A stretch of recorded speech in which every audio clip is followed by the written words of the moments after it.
એ ખાસ જાણવાનું. જો પાછળનું કારણ નહીં જાણીએ તો આપણે વર્ષોથી સંમેલન ક્રેઝ આવીએ છીએ, હજી કાંઈ ફેર પડ્યો નથી. તો આજે ચિરાગભાઈ જે વાત લઈને નીકળ્યા છે એ એના માટે નીકળ્યા કે સમાજ માટે? આ બુદ્ધિ તમારે દોડવાની છે. હું અહીંથી કાંઈ પણ બોલતો તો મારા માટે બોલું કે તમારા માટે, આ તમને ખબર હોવી જ જોઈએ. કારણ કે હું મીઠું મીઠું બોલીને રહ્યો જાઉં, એક બે ગીત ગાઈને રહ્યો જાઉં એટલે તમને મજા આવી જાય, પણ પાછળનું કારણ ખબર નહીં હોય તો આપણી પરિસ્થિતિ જે છે એ આમનું રહેશે.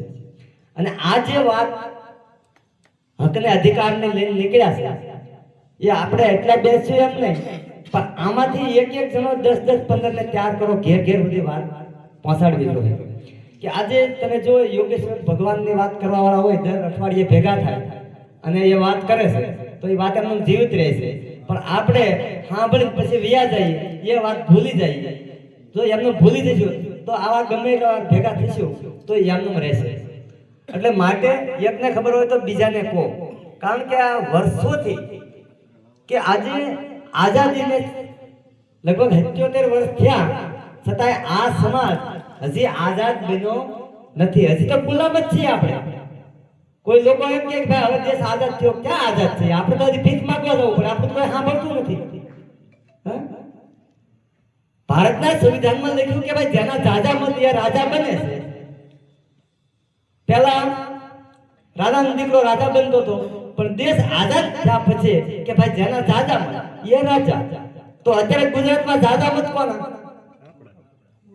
તો રાજા કોના? નથી.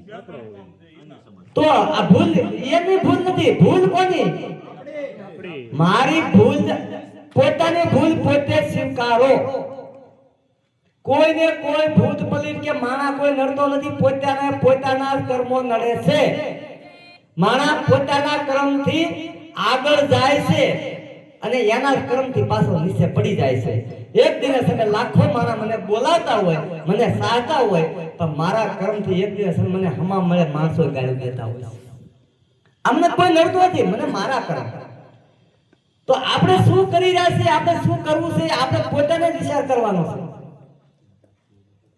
ફલાણા ભાઈ આવા છે, ઢીકણા ભાઈ આવા છે, ના, મારે કોઈ શું કરવું છે?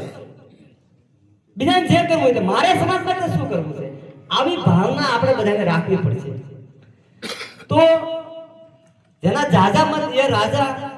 છતાંય ભારતના સંવિધાનમાં લખ્યું કે જેની જેટલી વસ્તી એટલો તેનો તમામ જગ્યા પર ભાગ છે.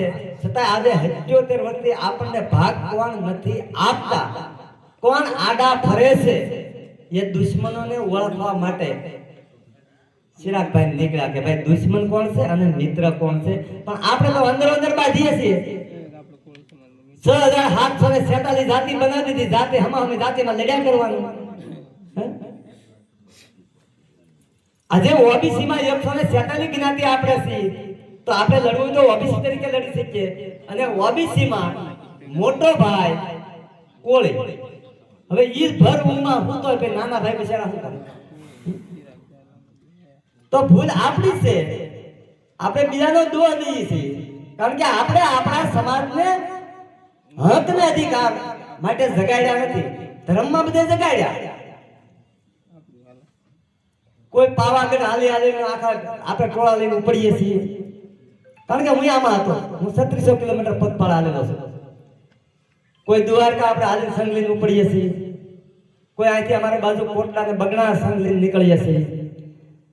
હવે આપણી ખીચડી સાહેબ ક્યાં રંધાય? દિલ્હી ને ગાંધીનગર ને આપણે ગોતવા ક્યાં મોકલ્યા? મળે કોઈ? ધર્મને માનો, માનવતા માનો. ધર્મથી કોઈ ધર્મ મોટો નથી. માનો, માનવ સાથે પ્રેમ ભાવ દિયા કરુણા રાખો. ગરીબોના બેલી બનો. તો આજે ગરીબોના હકને અધિકાર માટે કોણ રાક્ષસો નથી આપતા?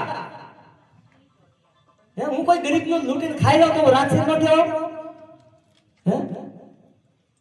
તો આજે તડકા બેઠે મારો સમાજ, ટાઈટ બેઠે મારો સમાજ રાતની ઉજાગરા કરે, કાળી મજૂરી કરે અને દિલ્હી ને ગાંધીનગર મત આપીને મોકલે, અને જો ઈ ગરીબનું કાંઈ સારું ન કરતા ને હક માટે ન બોલતા તો આથી મોટા રાક્ષસ બીજા કોણ હોય કોઈ રાક્ષસ?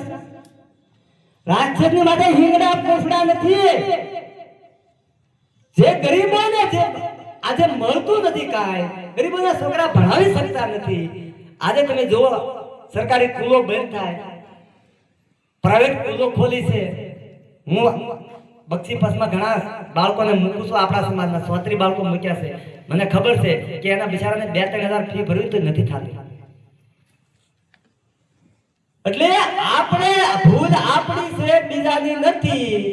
આ ભારત દેશ સંવિધાન પર ચાલે છે, પણ આપણે સંવિધાન કોઈ જે વાંચવું નથી. એટલે ચિરાગભાઈ, તમે આ સંગઠનમાં જે તમારી સાથે જોડાય એને બધાને કહેજો સંવિધાન તો રાખે. કારણ કે સંવિધાન નહીં રાખે તો હજી એને ખબર નહીં પડે. કારણ કે જે સમાજને જગાડવો છે એ પુસ્તક તો આપણી પાસે છે ને, તો એને ક્યાંની ખબર પડશે? તો આજે એના માટે તમને એક કૃતિ સંભળાવું કે આપણે આજે સૂતા હોય ને પછી સવારે ઊભા થઈ ને તો સાહેબ છે ને માડું ધોવું પડે. માડું ધોયા વગર સાઈ નહીં પીતા. તો આજે આપણે વર્ષોથી સૂતા છીએ, એમાંથી જાગવાનું છે. હવે એ રૂડું નાય તંત્ર જુઓ, હવે ભ્રષ્ટ સારી જુઓ. રૂડું નાય તંત્ર જુઓ, હવે ભ્રષ્ટ સારી જુઓ. કોળી ઠાકોર ઓબીસી તમે કઈ ઊંઘમાં સુવો. કોળી ઠાકોર ઓબીસી તમે કઈ ઊંઘમાં સુવો. કુદરત સૌને સરખા રાખે, માનવ માનાય જુઓ. તમે માનવ માનાય જુઓ. સંવિધાનમાં નાય સૌનો પાના ખોલીને જુઓ. કોળી ઠાકોર ઓબીસી તમે કઈ ઊંઘમાં સુવો. આ રાજ નોકરી વિકાસમાં તમે હક તમારા જુઓ. હવે હક તમારા જુઓ. આ વિકાસ કેનો થઈ રહ્યો ઈ ખાતા ખોલીને જુઓ. કોળી ઠાકોર ઓબીસી તમે કઈ ઊંઘમાં જુઓ. 100% મત તમારા હવે તો જાગી જુઓ. તમે હવે તો જાગી જુઓ. આ 3% બેઠા સિંહાસન ભૂલ તમારી જુઓ.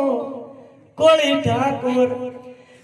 ઠાકોર ઓબીસી તમે કઈ ઊંઘમાં જુઓ. આ ભૂલ આપણી સાથે આપણો આમાં ઠપકો કોને દેવો. આમાં ઠપકો કોને દેવો. સમાજના આગેવાન તમે હાથ સામે જુઓ. કોળી ઠાકોર ઓબીસી તમે કઈ ઊંઘમાં જુઓ. આ બુદ્ધિ સાગર સાદ કરે છે, હક સંદેશો કેવો. મારે હક સંદેશો કેવો. સૌને સરખો નાય અપાવીને સુખનો સૂરજ જુઓ. કોળી ઠાકોર ઓબીસી તમે કઈ ઊંઘમાં સુવો. કોળી ઠાકોર ઓબીસી તમે કઈ ઊંઘમાં સુવો.